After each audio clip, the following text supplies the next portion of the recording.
There are 16 states plus the District of Columbia have vaccinated greater than 70%. 4 US states have vaccinated less than 50. And so between them, you have 30 states between 50 and more than 70%.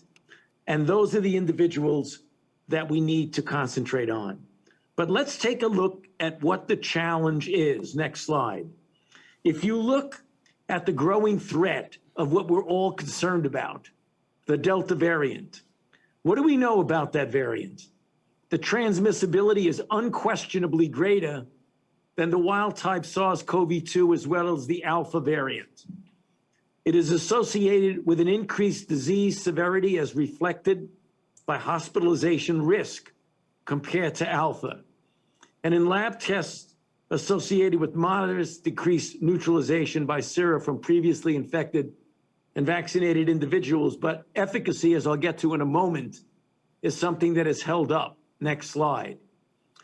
Let's take a look at the UK, because we have followed the UK in so many respects with regard to the B117 Alpha. But look at what's happened to the UK from February to June, i.e. this month. The gray shading was the B117, the Alpha.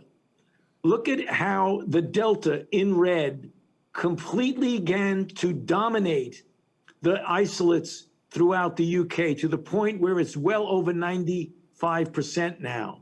Next slide. Among whom is this taking place? The Imperial College of London did a study in over 100,000 homes and looked and found that youth were driving the UK surge with a 5-fold higher positivity among children 5 to 12 and young adults 18 to 24 versus people older than 65 years old. Next slide. Look at what's happening in the United States.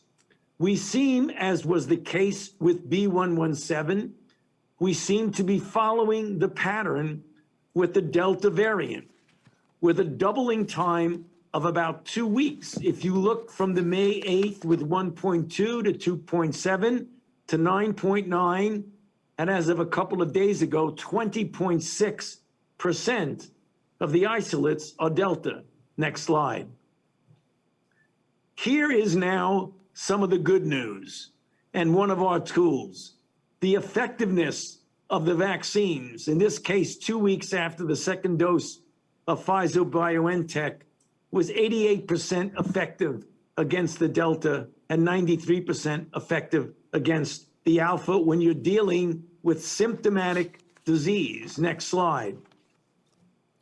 When you look at hospitalizations, again, both the Pfizer-BioNTech and the Oxford-AstraZeneca are between 92 and 96% effective against hospitalizations. You put all of these things together and you come to what we would call a self-evident conclusion. Next and last slide. Similar to the situation in the UK, the Delta variant is currently the greatest threat in the US to our attempt to eliminate COVID-19. Good news, our vaccines are effective against the Delta variant. Conclusion, we have the tools, so let's use them and crush the outbreak.